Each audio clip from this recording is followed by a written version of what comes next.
প্ৰিয়া আজি ক্লাছলৈ অহা নাই। কালি টেবলেটকেইটা খোৱাৰ পাছত গাটো ভাল পাইছিল যদিও সন্ধ্যাই মানা কৰিলে, থাকক আজি দিনটো জিৰাওক। অকলেই ডিপাৰ্টমেণ্ট পালেহি আজি সন্ধ্যা। সোনকাল হৈ আছিল বাবে বেগটো ৰুমত থৈ ওলাই আহিল। এই চৌহদটোৰ কথা যেন কৈ থাকিলেও শেষে নহ'ব।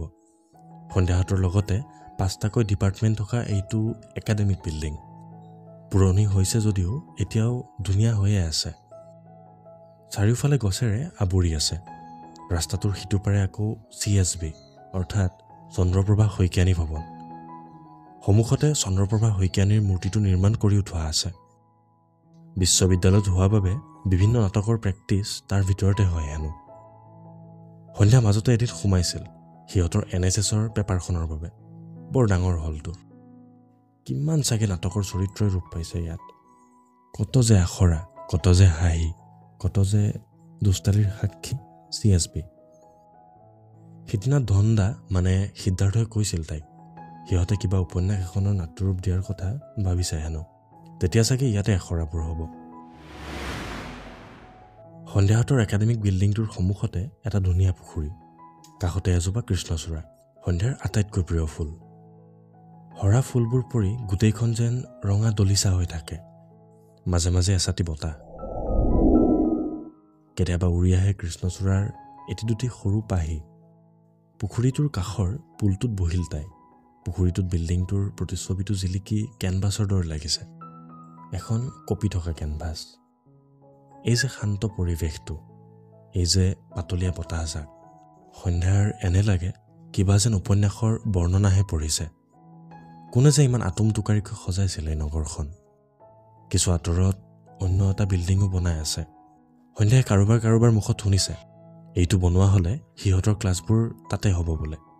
অকল সিহঁতৰে নহয়, অসমীয়া কেন্দ্ৰটোৰ বাহিৰে গোটেইকেইটা ডিপাৰ্টমেণ্ট তালৈ উঠি যাব। এতিয়া অকল এডুকেশ্যনৰ ক্লাছবোৰ হয় তাত। অভিমন্যুহঁতৰ BEdৰ পেপাৰৰো ক্লাছ তাতেই হয়। সেইটো লৈয়ে সি উস্তাদিও মাৰে। সন্ধ্যাৰ পিছে এই বিল্ডিংটোহে বেছি পচন্দৰ। গোটেই ঠাইখিনি গছৰ চাৰে ইমান শান্ত হৈ থাকে।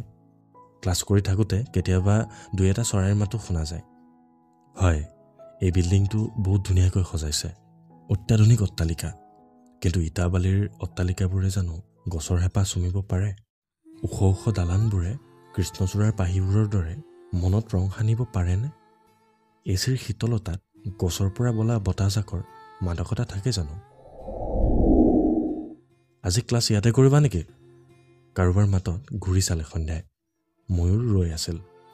কি যে ভাবি আছিল সন্ধ্যাই। সি অহা গমকেই নাপায়। নাইও, কোনো অহা নাই কাৰণে বহিছোঁ অলপ। চোৱা না, ইমান ধুনীয়া লাগে এই ঠাইখিনি, তাই ক'লে। সঁচাই বৰ ধুনীয়া এই কেম্পাছটো। তুমি অনবৰতে এইডাল কিয় লৈ ফুৰা বাৰু? ইমান গান শুনানে? ময়ূৰৰ ডিঙিত ওলমি থকা হেডফোনডাললৈ চাই ক'লে সন্ধ্যাই। গানবোৰৰ মাজত নতুন পৃথিৱী এখন সাজিলোঁ, মোৰ নিজৰকৈ। এটা হাঁহিৰে উত্তৰ দিলে সি। সন্ধ্যাই চালে তালৈ। কিবা যেন বহুত কাহিনী সোমাই আছে ময়ূৰৰ চকুজুৰিত। যাওঁ ব'লা সন্ধ্যা বুলি আগুৱালে সি। পিছে পিছে তাইও। ক্লাছত এটা খবৰে অপেক্ষা কৰিছিল সন্ধ্যাহঁতলৈ। আৰু 1 সপ্তাহ পিছত পৰীক্ষা। সকলোৰে যেন চুলিৰ আগত জীৱ পাইছিলগৈ। ফ্ৰেছাৰ্ছ হৈ গৈছেহে, এতিয়া মুকলি হৈছেহে অলপ সিহঁত। কিন্তু এই পৰীক্ষাটো, কিন্তু নাই, মানি লোৱাৰ বাহিৰেতো একো উপায় নাই সিহঁতৰ। এনেকুৱাই TU। পৰীক্ষাৰ লগত হেৰফেৰ নাই। এইকেইদিন প্ৰেক্টিচ বুলিয়েই পাৰ হ'ল। আজিৰ পৰা পঢ়িব লাগিব, মনতে ভাবিলে সন্ধ্যাই। বিশ্ববিদ্যালয়ৰ প্ৰথম পৰীক্ষা। কেনেকুৱা বা প্ৰশ্ন কাটে চাগে। ক্লাছ শেষ হোৱাৰ পাছত আটাইকেইটা একেলগে হোষ্টেল যাবলৈ ওলাল। সিহঁত 8-9টা মানৰ ভাল এটা গ্ৰুপ হৈছে। ইউনিভাৰ্চিটিৰ আমনি লগা সময়বোৰো সজীৱ হৈ উঠে সিহঁত যেতিয়া একেলগে থাকে। ক্লাছলৈ আহোঁতে বেলেগকৈ আহিলেও যাওঁতেই গোটেইবোৰ একেলগেই যায়। আগে আগে সন্ধ্যাহঁত, পিছত হাফ পেডেল মাৰি জোকাই জোকাই অভিমন্যু, কাষত একো নোকোৱাকৈ অনুৰণ। কালি হোষ্টেলত থ'বলৈ অহাৰ পাছত আজি অনুৰণৰ লগত 2 এষাৰ কথা পাতিম বুলি ভাবিছিল সন্ধ্যাই। সেয়ে ক্লাছৰ পৰা ওলাওঁতেই তাক নিজে মাত লগালে। ছেকেণ্ড হাফৰ ক্লাছকেইটা কৰিবানে? চাওচোন বুলি কৈয়ে আঁতৰি গৈছিল অনুৰণ। সন্ধিয়াৰ কাণমূৰ গৰম হৈ পৰিছিল, হয়তো লাজ নহ'লে খং। কেনেকুৱা মানুহ কালি ইমান ভালকৈ কথা পতাৰ পাছতো আজি এনেকৈ অচিনাকিৰ দৰে ব্যৱহাৰ যে। মানুহৰ লগত সহজে মিলি যাব পাৰে বুলি সন্ধিয়াৰ পাতলকৈ অহংকাৰ এটাও নথকা নহয়, কিন্তু এই অনুৰণৰ আচৰণে তাইৰ ইমান দিনৰ গৰ্বত যেন আঘাত সানিছে। কিন্তু কিয়? নে তাইক কিবা বেয়া নাইতো, বেয়া পাব লগাকৈ তাইনো কি কৰিলে? এনে আজি লাঞ্চটো ডিপাৰ্টমেণ্টতে কৰাৰ প্লেন নি তোৰ? কোন সময়ত অভিমন্যু আহি ওচৰ পালেহি ক'বই নোৱাৰিলে সন্ধিয়াই। বল যাওঁ বুলি ওলাই আহিল তাৰ লগতে। হোষ্টেলত দুপৰীয়া ভাতকেইটা খাই অলপ বিচনাতে পৰিছিল সন্ধ্যা। 3:30 পৰা আকৌ ক্লাছ। এই সময়ৰ ক্লাছবোৰ যে একদম কৰিবলৈ মন নাযায়, ইমান টোপনি ধৰে। জোৰকৈ মেলি থ'ব লাগে চকুকেইটা। অলপ সময় জিৰাও বুলি পৰি থাকোঁতেই মেছেজ টোনটো বাজি উঠিল। ক্লাছ যাম মই, যাবা নহয় তুমি? অনুৰণৰ মেছেজ। কি আচৰিত এই ল'ৰাটো। অথনি নিজেই উপজাচি মাতোঁতেও ইগন'ৰ কৰি গুচি গ'ল, আৰু এতিয়া নিজেই মেছেজ দিছে। একো ৰিপ্লাই নিদিব নেকি তাই? নাই, দিয়াই যাওঁ, টাইপ কৰিলে। চাওচোন। ডাইলগ কপি মাৰিব নাপায়। তাৰ উত্তৰ, কাৰো ডাইলগ মাৰা নাই। অথনি ময়ে কৈছিলোঁচোন। হয় নেকি? মই মন নকৰিলোঁ একচুৱেলি। খংবোৰ গম নোপোৱাকৈ অভিমানলৈ সলনি হৈছিল চাগে সন্ধ্যাৰ। হ'ব বাৰু, এতিয়া ক্লাছ যাবা নাই সেইটো কোৱা। কেলৈনো লাগে ইয়াক ইমান বুলি লিখিলে তাই। কেলে লাগে? ময়ো নাযাওঁ তেতিয়া। তাৰ শেষৰ মেছেজটোত ৰৈ গ'ল সন্ধ্যা স্তব্ধ হৈ। কথাটো অভিমন্যুৱে কোৱা হ'লে হয়তো মিলিল হয়, কিন্তু অনুৰণ, যাৰ লগত আজিলৈকে ভালকৈ কথা পাতি পোৱাই নাই, সি ক্লাছলৈ নাযায়, তাই নগ'লে। কথাবোৰ যেন সন্ধ্যাৰ মূৰৰ ওপৰেৰে গৈছে। তথাপি কিয় জানো তাইৰ এটা প্ৰমাণ চাবলৈ মন গ'ল, সেইবাবে মেছেজ টাইপ কৰিলে। নাই, মই নাযাওঁ আজি। অ'কে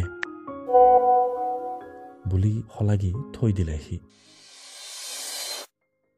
ক'তনো নোযোৱাকৈ থাকিব বুলি ক্লাছলৈ ওলাই নিশাৰ ৰুম পালেগৈ সন্ধ্যা। তাই কৈ থৈছিল ক্লাছলৈ যোৱাৰ আগত জগাবলৈ। এইজনী যিহে এলেহুৱা, তাই নগ'লে যে ফষ্টি মাৰি শুই থাকিব জানে সন্ধ্যাই। ঐ নিশা, উঠ, 3টা বাজি গ'ল। শুই থকা নিশাক জোকাৰি দিলে তাই। মই নাযাওঁ, টোপনি আহিছে, জানা তই। চকু নেমেলাকৈয়ে উত্তৰ দিলে তাই। হয়, এনেকুৱাই হয় বহুতৰ লগত। যাম বুলি ভাবি থোৱা ছেকেণ্ড হাফৰ ক্লাছকেইটা ভাত খাই বিচনাত পৰাৰ পাছতে যাবলৈ মন নোযোৱা হয়। কিন্তু সন্ধ্যাও ইমান সহজে এৰাবিধৰ নহয়। উঠ না, এটাহে ক্লাছ, কৰি আহোঁ, ব'ল না। অলপ জোৰকৈ জোকাৰি দিলে তাই। হঠাৎ উঠি লৈ নিশাই গালি আৰম্ভ কৰি দিলে। শুবলৈ শান্তি নাপাওঁ তোৰ পৰা, জানো নহয় তই কিয় এটা ক্লাছ ক্ষতি নকৰ। কি জান তই? অলপ ভয়ে ভয়ে সুধিলে সন্ধ্যাই।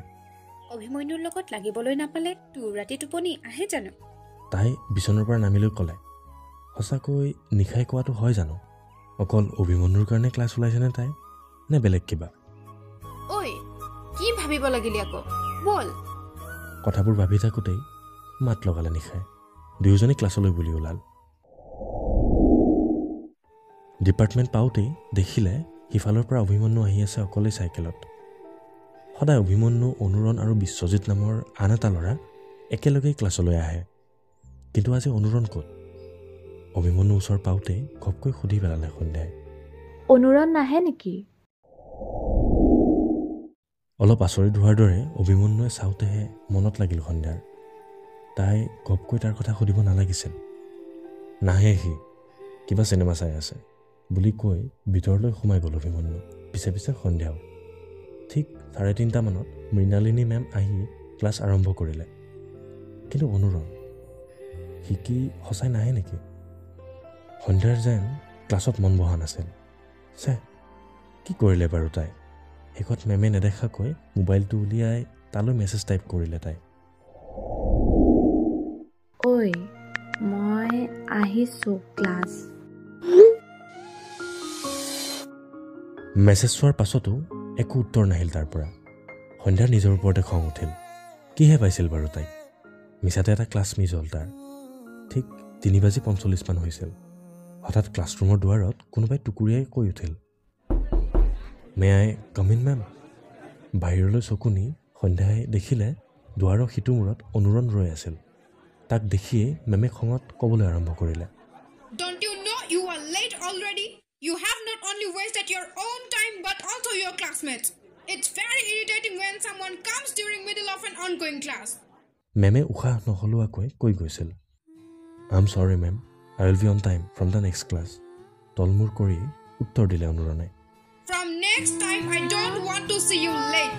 Otherwise you know me very well. Now come in. এতিয়াহে কিছু শান্ত হ'ল মেম। নিজকে চৰিয়াবলৈ মন গৈছিল সন্ধ্যাৰ। ধেত কি গৰজ পৰিছিল তাইৰ। তাৰ বাবেই গালি খাব লগা হ'ল বেচেৰা সকলোৰে আগত। মৃণালিনী মেম অভাৰ ষ্ট্ৰিক্ট বুলি জনাৰ পাছতো কিয় যে মানে নিজৰ দুখত বেলেগক শাস্তি খোৱা মানুহ নহয় তাই। তথাপি আজি কি যে ভূত লম্বিছিল বাৰু। কথাবোৰ ভাবি থাকোঁতে ক্লাছটো শেষ হ'ল। তুমি নাহো বুলি কৈ আহি গ'লা যে? বাটত গৈ থাকোঁতে অনুৰণক সুধিলে অভিমন্যুৱে। নাহিম ভাবিছিলোঁ, পাছত ভাবিলোঁ গৈয়ে দিওঁ। শান্ত হাঁহিৰে উত্তৰ দিলে সি। বাৰে বাৰে চৰি কওঁ বুলিও ক'ব পৰা নাই তাক সন্ধ্যাই। তাৰ যেন চকুলৈ চাবলৈও সাহস হোৱা নাই তাইৰ। হোষ্টেলত সোমাই বেগটো নুঠোৱাকৈয়ে মোবাইলত মেছেজ টাইপ কৰিলে তাই, I am really very very sorry. Please বেয়া নাপাবা। ঠিক লগে লগে ৰিপ্লাই আহিল, একো নাই দিয়া। তাই আকৌ লিখিলে, মই সঁচাকৈ ভবা নাছিলোঁ যে মই নাযাওঁ বুলি ক'লে তুমিও নাযাবা। এতিয়া বুজি পালাতো? অনুৰণে ক'লে, কিন্তু তুমি লগ পালে যে মুখেৰে নামাতা? সন্ধ্যাৰ মেছেজত যেন অভিমান। চব কথা মুখেৰেই ক'ব লাগিব নেকি? এৰা, সকলো কথা শব্দৰে প্ৰকাশ কৰিব লাগিব বুলিতো কথা নাই। আকৌ এজাক যেন বতাহ। সন্ধ্যাক যেন কোবাই গৈছে। বুকুৰ ধপধপনি যেন তাই শুনা পাইছে। কেনে অনুভূতি এয়া?